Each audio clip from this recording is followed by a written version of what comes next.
Justice for Austin Metcalf.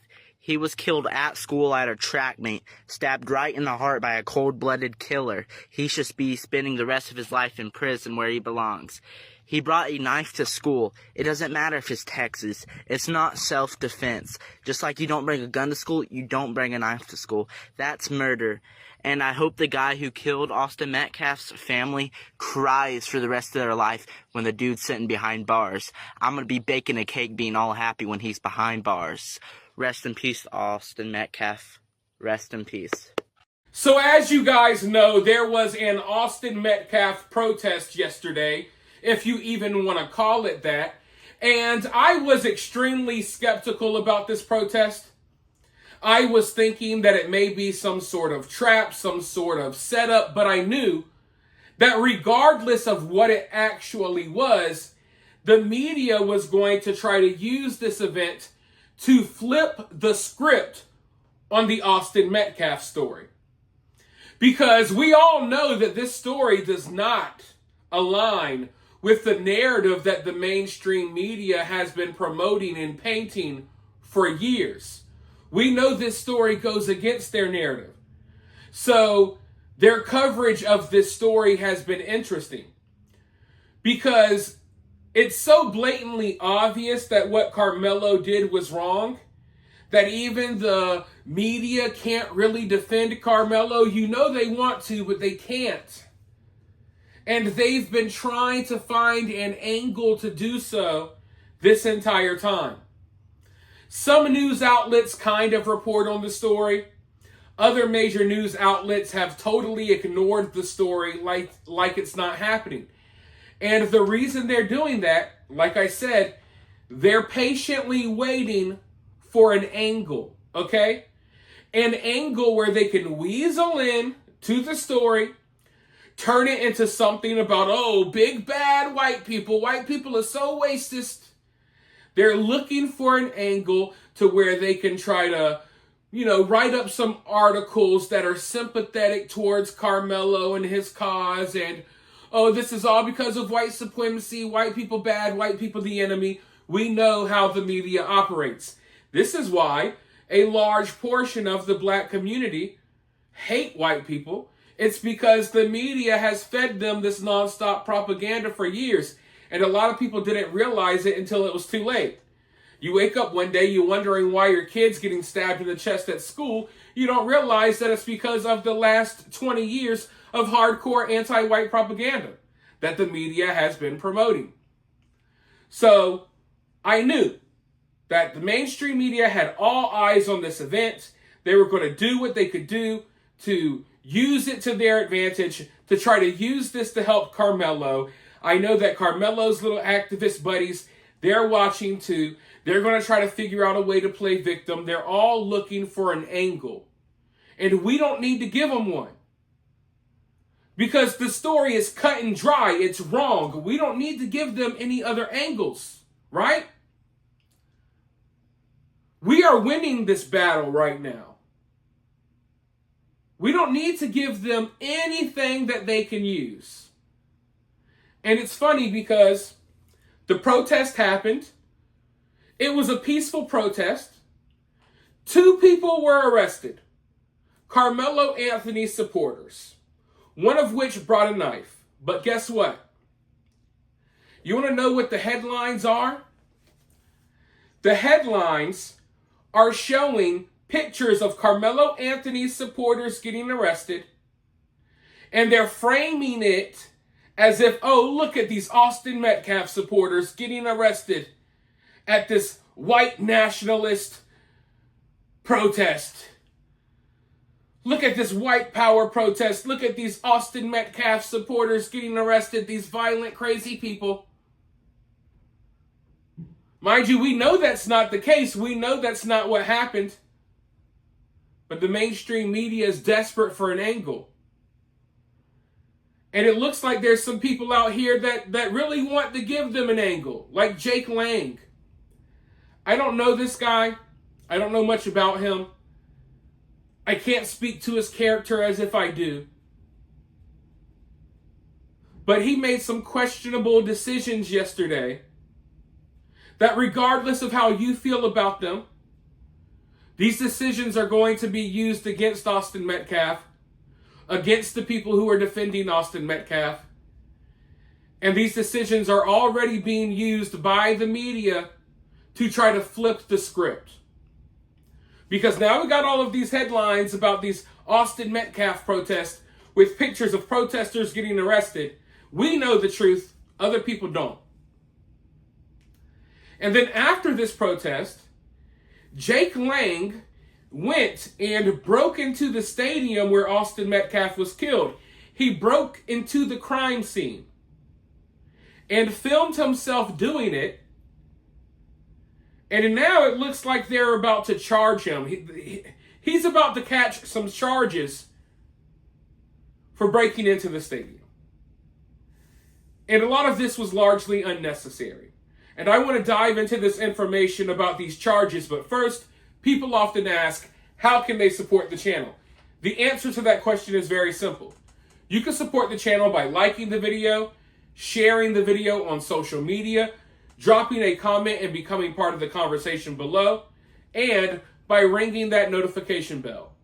All of this is totally free. It takes 1 second, and it helps out the channel more than you know. But if you want to take your support one step further, you can always send a super thanks or a Cash App. Always greatly, greatly appreciated. But with that being said, let's dive into this information because it looks like they're coming for Jake Lang now.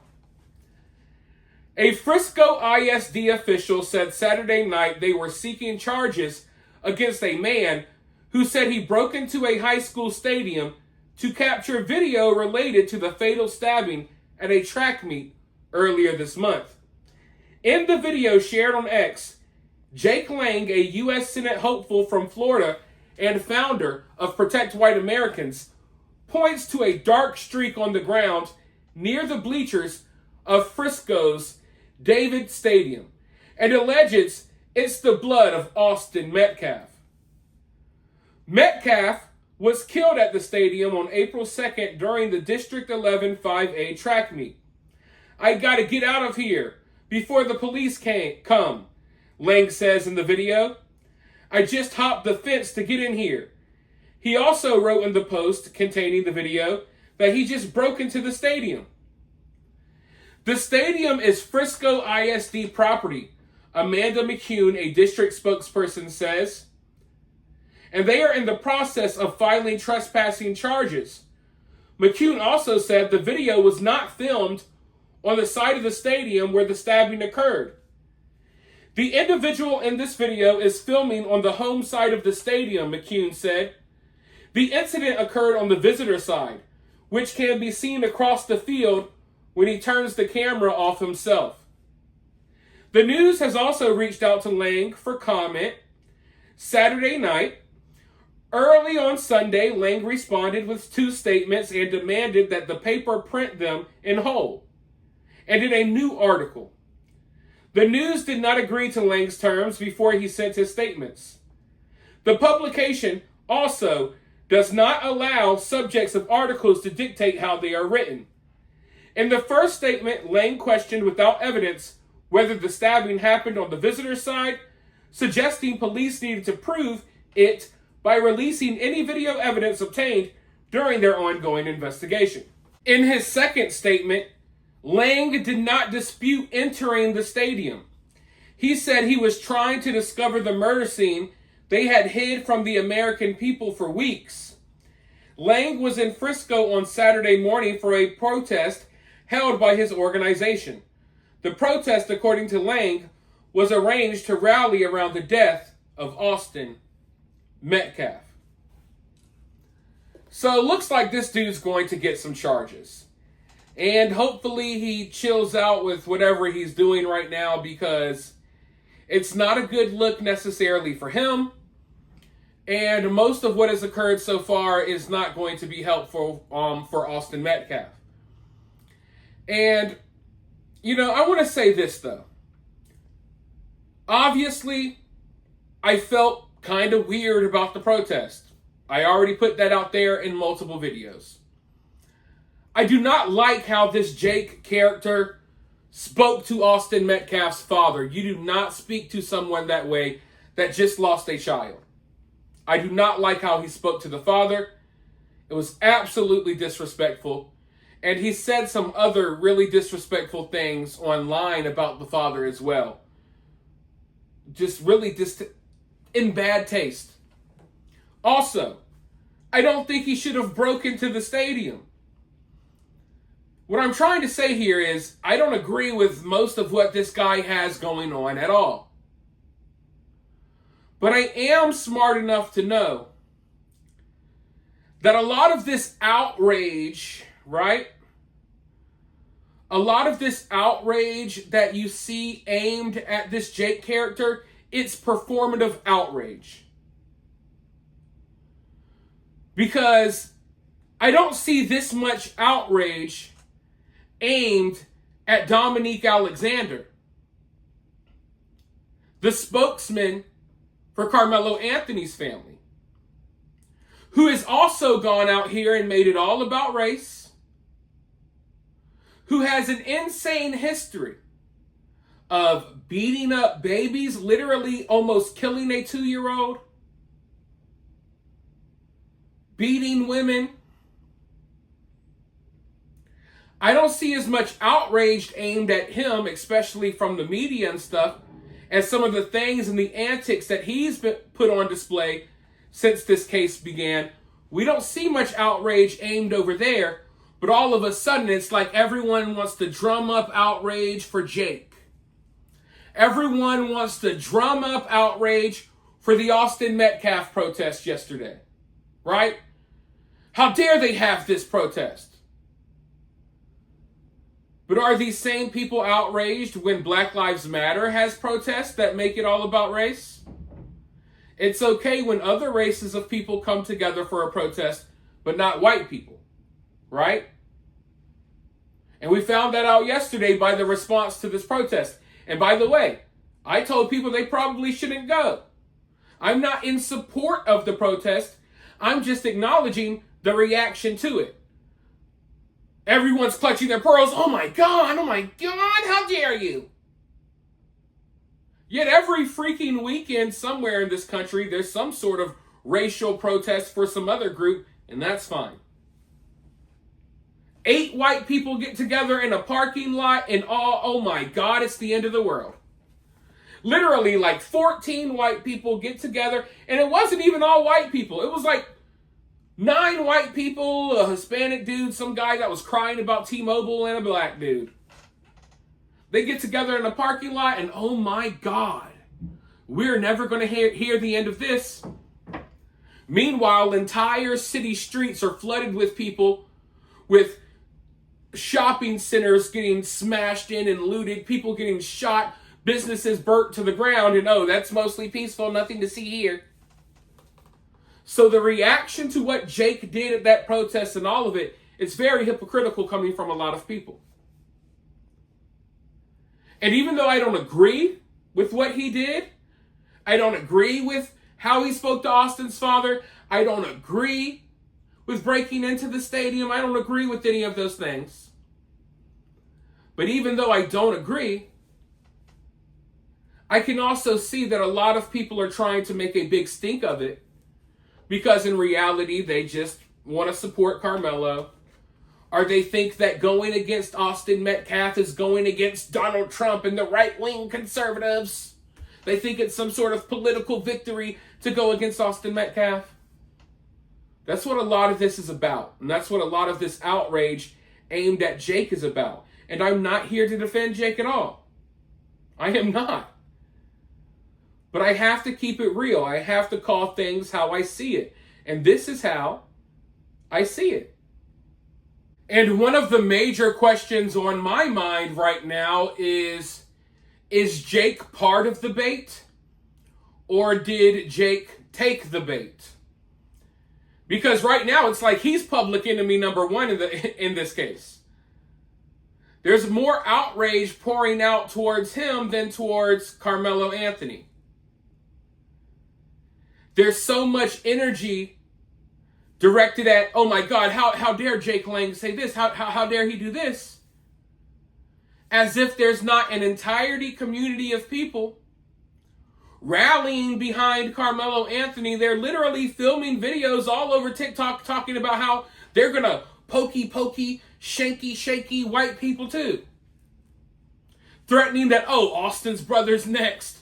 If Austin's dad keeps talking, we're going to put him 6 feet under the dirt right next to Austin. You got all types of evil, hateful stuff going on out there. All types of racist stuff being said everywhere. And there's no reaction to it. There's no news articles about that. The mainstream media isn't talking about that. But oh, Jake Lang quoted crime statistics and said, hey, we're tired of white people being attacked. And oh my God, oh God, how dare he say that? How dare he say he's tired of white people being murdered? That is really racist. Meanwhile, they're ignoring the hundreds of thousands, millions of comments from Karmelo Anthony's community just saying the most racist stuff they could possibly say. And it's not hidden. It's not hard to find. These people know what's going on. But like I said, they were looking for an angle. And now Jake gave them one. And I'm hoping he doesn't continue giving them more angles because that's what they're looking for. That is exactly what they're looking for. They're looking for another face that they can plaster on their news articles so they don't have to use Karmelo Anthony's face. Okay? They're looking for a white face that they can throw on these Austin Metcalf and Karmelo Anthony news articles because they don't want to show Karmelo much. They're trying to turn this story into not about what Karmelo did to Austin. They're trying to flip the script into, oh my God, look at how these white people are acting. Terrible, terrible. They're trying to literally use this story to promote a more of a victimhood narrative to this community that thinks they're the victim of everything. And it sucks, right? Things should not be this way. It's not fair. It's a dirty, dirty game the media is playing, but you got to know your enemy. You got to know how they operate. And you got to learn how to navigate around it. There's an art to war, right? There's a way to go about things. And right now they're looking for someone to slip up. And they found someone that slipped up. And boy, oh boy, I'm sure they're going to milk this for everything that it's worth. They're going to milk this so much. And it's going to be so sickening watching the selective performative outrage from the media, from people who finally figured, oh, now I got a backbone and a spine. Now I feel like I can speak about the case. I never said anything else about anything else that was going on, but now I feel brave to speak out against the Austin Metcalf protest. Right? It's annoying watching the selective performative outrage, but I'm very aware that those are the tactics that are always used against people like us. People who are on the side of right, who are going up against whatever this is, because this is bigger than Karmelo. This mentality is bigger than Karmelo. The media, the way they're operating, it's all bigger than Karmelo. And a lot of us understand that. And the people who don't, they got a lot of catching up to do. But for now, you guys let me know your thoughts about this down in the comments below. While you're down there, hit that thumbs up, hit that subscribe, ring that notification bell, and I'll talk to you all very soon in the next one.